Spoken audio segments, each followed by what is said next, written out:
Welcome to The Wine Guy, and I'm here at the Excel Centre for the London Wine Fair.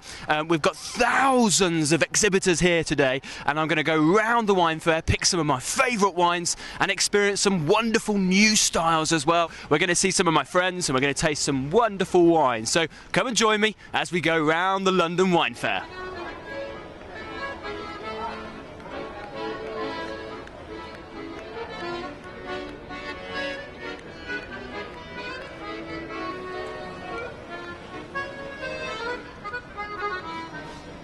And I'm here with Laurie from Jean-Luc Colombo, which is a wonderful producer of fantastic wines from northern Rhone. The first things to explain a bit our wine is that my parents started a bit from scratch without the pressure of the tradition, so they did this because of passion. So first in our wine you find some passion, which is very, very important. And second, they came into the wine because my grandmother was a chef, Provençal chef in Marseille. So all our wine are more gastronomic wine. It's always about what we will pair with the wine. So I'm here at the Mentador stand here, and we're here at Hidalgo with Javier Hidalgo from the Sherry House, the wonderful Sherry House. Well, sherry sales have been declining as a total during the last 30 years. But we are now in a position that there are some emerging markets like Japan, for example. China is showing a lot of interest, but Japan is like this. Yeah. The United States have increased quite a lot the sales, the imports of sherry.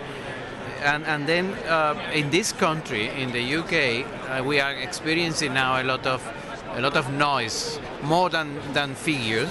But you see the press is so exciting talking about these restaurants and Spanish tapas bars and sherry bars. Ladies and gentlemen, this is Clovis Tattinger from the fantastic Tattinger Champagne House. We've been chatting a lot about doing a video together, haven't we? A collaboration. What kind of a video are we thinking about, Clovis? A naughty video, you know, a romantic porn film. No, I'm joking. A romantic Bond film. And what about the lady? Who's going to be the leading lady?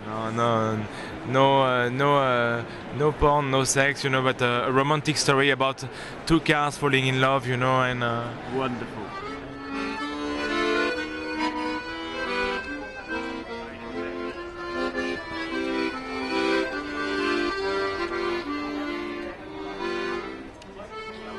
This is the wonderful, enigmatic and charismatic Willie Oppitz. Is that a good introduction? Yeah, I could not do it better. So this is the way we want to give people ideas how to enjoy life better. Wonderful.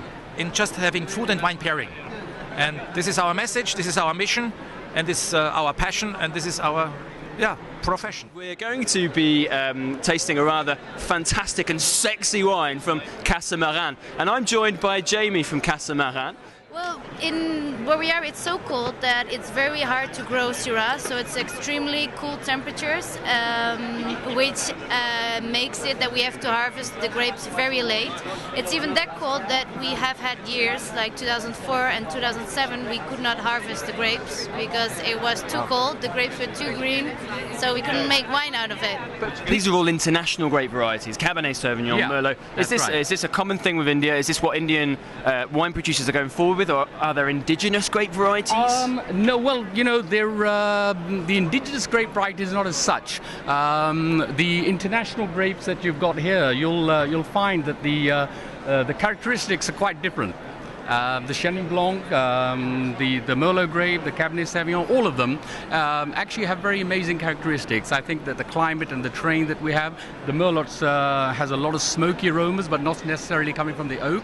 It's also coming from the actual climate itself. Okay. I mean, we have a lot of natural fuel burning in India, so I think those sort of smokes are picked up in the grapes, etc. We're here at Wines of Russia because it's an up-and-coming, emerging style, and I'm here with Rhone. And what are we to expect from this Krasnosh stop?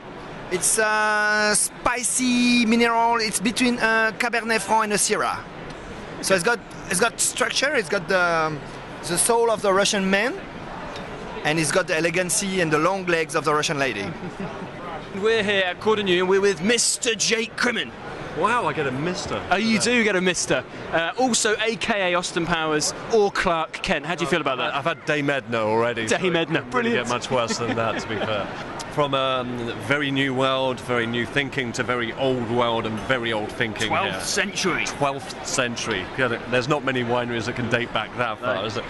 So yeah, this is Scala Day, translated as Stairway to Heaven.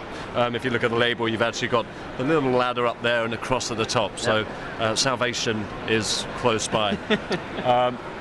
It is, established by monks in the 12th century, and the monastery is still there. And is part. I believe you broke your leg down there. Broke my arm. Broke your arm. Yeah. The wine was so good that I fell down the steps when I left the monastery. But hey, What a great selling point. we're at the wonderful parts of the wine fair because this is something we're really proud about. This is English wines here at Ridgeview, and with Tamara from the family. From the family, of yes. Ridgeview. And are we perhaps just a little bit better than champagne because we're a little bit cooler and we've got that acidity going on? Possibly. I mean, we do. I mean, the one thing with the growing season in England is that we are able to go to full phenolic ripeness at the end of the season. We don't need to pick early to protect, to stop the sugars getting too high. Everything seems to come in properly at the right times, and we pick in October, so it's a very long growing season. So we do tend to get some really good flavours through on the grapes. I'm joined here with Paul from Boutinot, and we're looking at Aviva, I believe it's called, which is Spanish sparkling wine. Indeed. And it's a little unusual because it's this.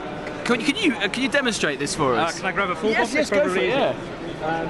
Look at this. We have what we call kind of magic dust, I guess, for the easiest way of that when you swirl it a little bit, creates a cloud. I guess and that is drinkable. And that is drinkable, yeah. It is drinkable, surprisingly.